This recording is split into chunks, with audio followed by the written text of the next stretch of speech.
Greetings, people of Earth. Welcome back. My name is Jax, and today we are talking about chapter 30 of the Tao Te Ching, Accordance with the Tao. This chapter, I will let you see the whole thing, first of all.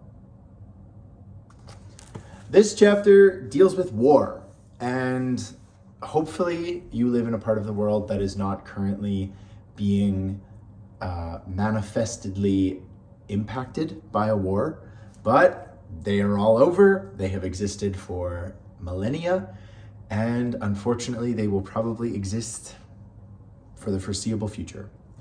I'm going to talk about this chapter in relation to aggression and conflict, because although the chapter deals with war, I think many of us don't have to deal with war in our daily lives if we are fortunate enough to do so.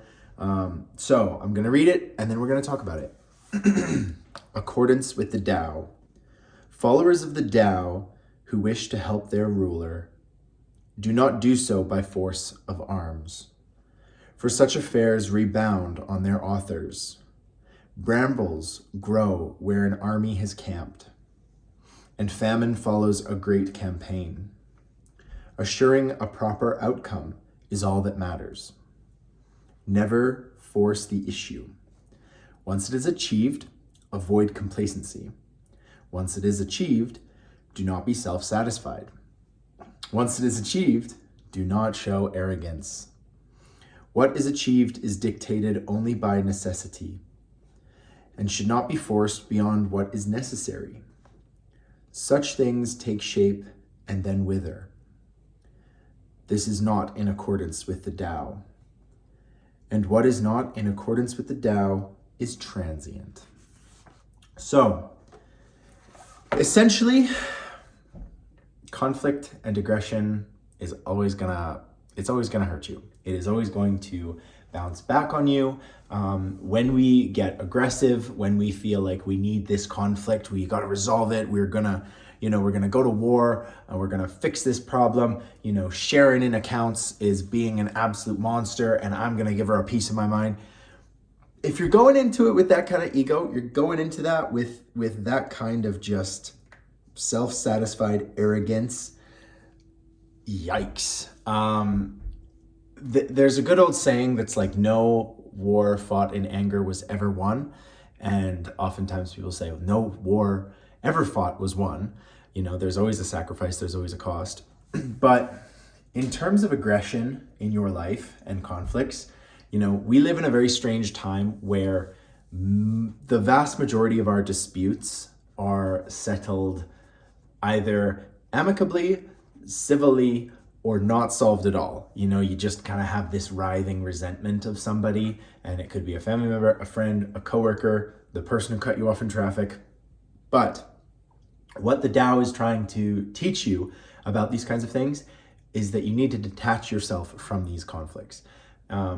Most conflicts, believe it or not, are caused by ego. They're caused by emotional responses and, oh, this person disrespected me. These people can't understand that I'm so great, and that's why they're coming for me. There's always this ego attached to fights. And even as a kid, I couldn't understand when two boys on the schoolyard would start fighting. I just didn't get it. I ended up accidentally in the middle of some of these fights, and, someone throws a punch at me and I'm just like, what happened? I don't remember anything. And that's unfortunate. But I remember distinctly thinking about these boys who were just, tempers were so hot and they were so egotistical, and, they didn't want their honor to be besmirched, and they had to protect their honor and be all masculine and be all strong. And it was such a egotistical thing, and I was so detached from all of that, and I think I've thankfully always been detached from that idea of I've got to be strong, I've got to look a certain way, I've got to act a certain way. And so I just view it as just this insane ego trip that some people go down, and oh, well, I can't back down now because then I'll lose face, I'll lose my reputation and people will think I'm weak.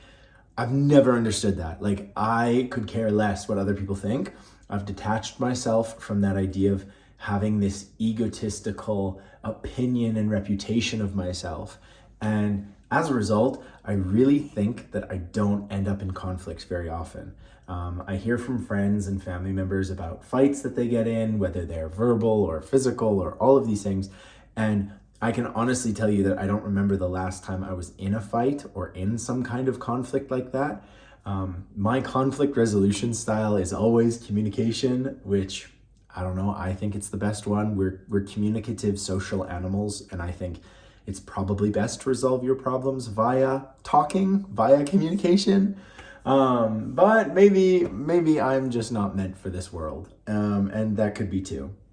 So in terms of this, if you want like the style of what this was written in context to, you have to remember that a long time ago, we lived in societies where we did not get to choose our leaders. Our leaders were divinely born and created and worshipped as emperors and gods and kings.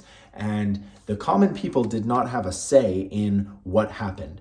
And so this particular chapter is written for the common people to understand, like, you might get sent off to war.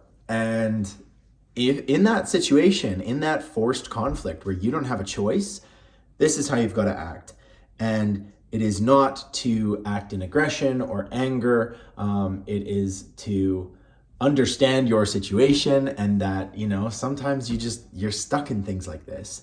And by acting without aggression, without anger, by being the understanding, detached person from the situation, you might be able to make a bad situation a bit better. Because realistically, when people 2,600 years ago were sent to war in ancient China, there was a lot of bad stuff coming. You know, there really wasn't a way around it. There wasn't a way to like meditate around it. Like, you were being forced and conscripted to go and do this thing.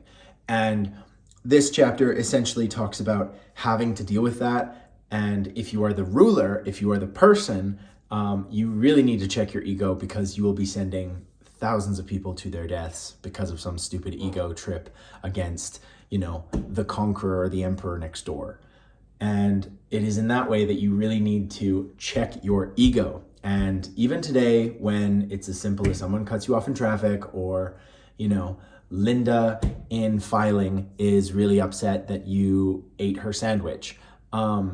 Being able to resolve these conflicts without a sense of ego or reputation or anything like that is going to lead to a much nicer life. The Tao is primarily there to help you lead a better life. You know, we do not have control in the universe. We can only control how we react. And by not reacting in anger and not reacting in conflict, you're going to be 1,000 times happier than if you punch the guy in the nose just because you want the personal satisfaction of punching the guy in the nose. So really just check yourself. Conflict is almost always never a good idea. You know, there are a handful of cases in human history where, okay, conflict is required, but we don't live in those times. You know, we don't. And so check your ego, check your opinions and your facts, because everything is relative and you don't understand the other person's perspective. So that's what I can say about living in accordance with the Tao. I hope you enjoyed this. Thank you for watching. And as always, I will talk to you guys next week.